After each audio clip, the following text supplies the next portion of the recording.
Welcome to Sikhar smart classes. मैं sir R K Sinha Ravi sir. आज हम लोग बात करेंगे जो मैं आपको चैप्टर पढ़ाया था सेल्फ इंट्रोडक्शन, जो कि निर्दा सुरेश के द्वारा लिखा गया था पोएम। अगर आप लोग पोएम नहीं पढ़े हैं तो आई बटन पर या डिस्क्रिप्शन में जाकर आप उसको पहले पोएम देख सकते हैं, और या फिर प्लेलिस्ट में डाला होगा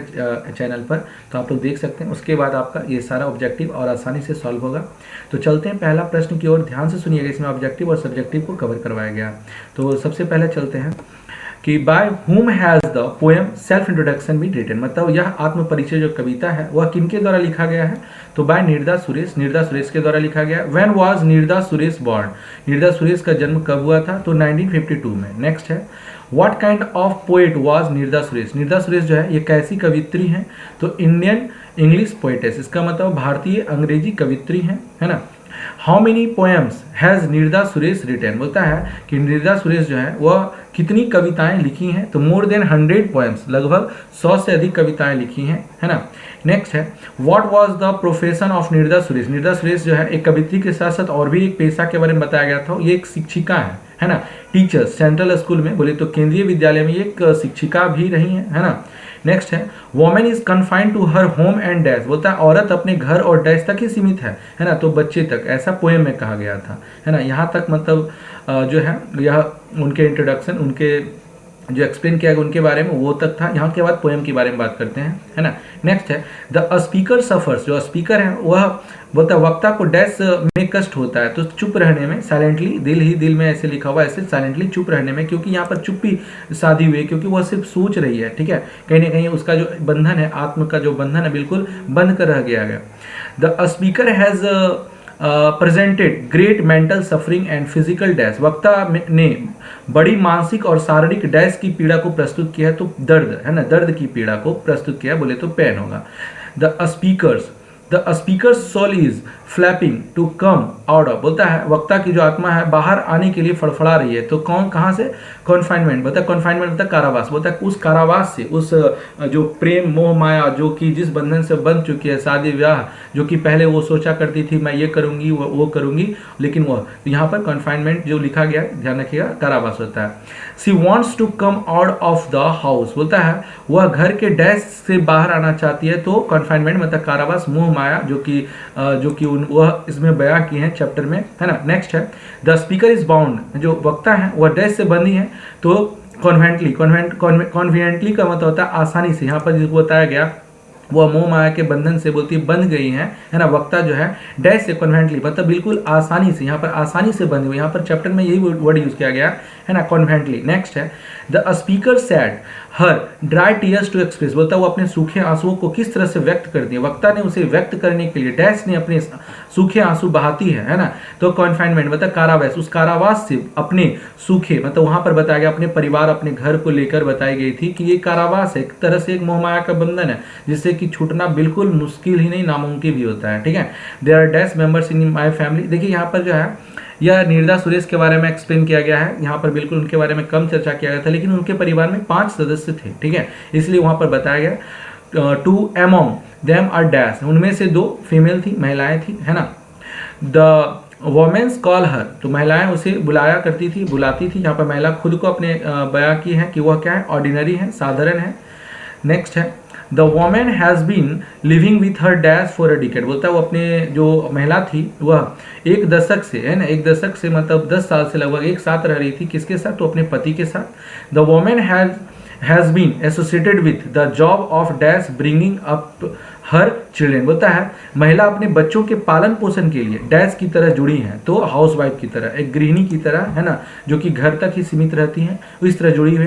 पोएटिस, है ना, पोएटिस सेंसिटिविटी सफरिंग, बोलता है जो उसका जो सेंसिटिव होता है, उसका संवेदना है, बोलता है पीड़ा है, डैश पीड़ा है, तो बिल्कुल चुप रहना, क्योंकि अब चुपचाप वो पीड़ा सहती है और बिल्कुल अपने घर तक ही सीमित रह गई है। तो यहाँ तक था चैप्टर से, जो कि उसका ऑब्जेक्टिव है। अब यहाँ से चलते हैं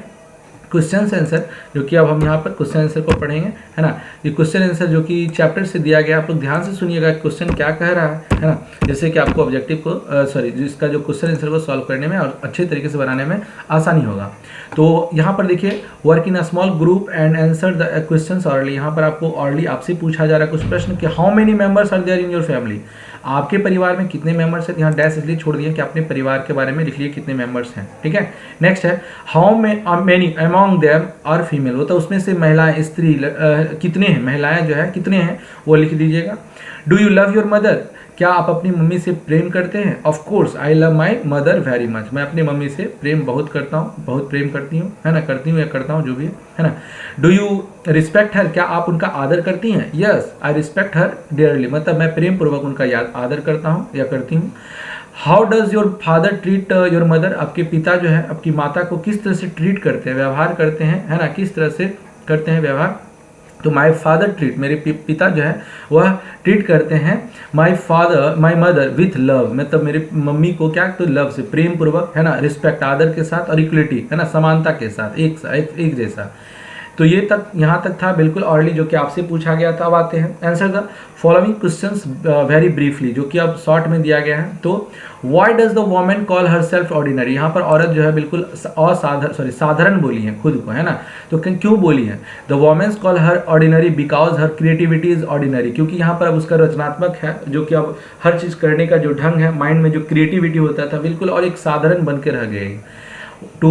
what is ordinary women's creativity confined, बोलता है कि क्या है जो कि औरत का जो क्रिएटिविटी है उसको सीमित कर दिया है ना। तो एन ऑर्डिनरी वोमेन्स, जो पोएम के अनुसार बताया गया कि women's creativity is confined to home and children, बोलता है या घर और बच्चे, है ना, और क्या, तो कारपेट एंड क्यूरियस, वो घर के जो कालीन है, और क्यूरियस जो है लेवलिंग बुक, और जो घर में बच्चों के द्वारा जो पढ़ा जाता किताब का जो लेवल किताब में लगाने का जिंद होता है वहाँ तक, और क्या, tying up to the shoelace, और केवल और केवल जूते के फीते बांधने तक ही अब वह सीमित रह चुका है ना। नेक्स्ट है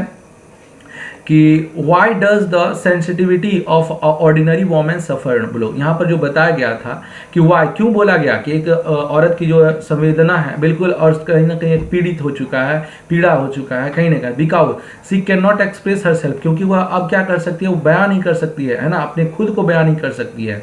फोर्थ नंबर में है कि how long has women's been living with her husband, वो औरत जो है वो कितने दशक की कब से रह रही थी अपने पति के साथ, तो फॉर ए डिकेड, लगभग एक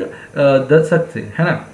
Y is the women unable to express her anguish, बता वह किस तरह से, वाई क्यों वह जो एक्सप्रेस करती है, बयां करती है वो अपनी पीड़ा को क्यों करती है, तो क्योंकि she has a hardened like a tortoise shell, क्योंकि अब जो है ना बिल्कुल एक कठोर हो चुकी हैं, किसकी तरह, टॉर्टोइज की सेल की तरह, है ना, इसलिए वो बयां करती है कि what is the tag which is attend, है ना, what is the tag which is attend to an ordinary women, तो होता है the tag of a home and children is attached to an ordinary women, बोलता है यह जो है ना किस बंधन की बात करते हो, बच्चों और घर और बच्चों अटैच, जो कि एक तरह से साधारण महिला की तरह, और वो बंधन में क्या थी, बंधी हुई है ना। नेक्स्ट है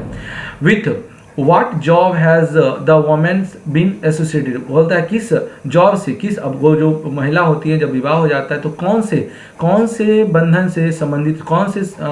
मतलब वो जो औरत थी वह किस जॉब से संबंधित की बात यहाँ चैप्टर में किया गया था। तो house wife and bringing up the children, वह लालन पालन, ब्रिंगिंग अप का मतलब होता है लालन पालन करना, अब बच्चों के लालन पालन तक ही सीमित रह गई थी, है ना। नेक्स्ट है how might the women's B made extraordinary, बोलता है क्या है जो औरत को असाधारण बनाती है। The women's might be made extraordinary at the cost of few had dry tear, बोलता है वो जो आंसू सूख जाते हैं कहीं ना कहीं, वो क्या करता है, मनुष्य को, औरत को, है ना, एक्स्ट्राऑर्डिनरी बनाता है, असाधारण बना देता है, ठीक है। नेक्स्ट है how does the women's visualize in this connection, होता है कि इसमें से जो है औरत को जो है एक तरह से कल्पना को विजुअलाइज किया, संबंध को बताया है कि किस संबंध के बारे में बताया, तो the women visualize in this connection that it is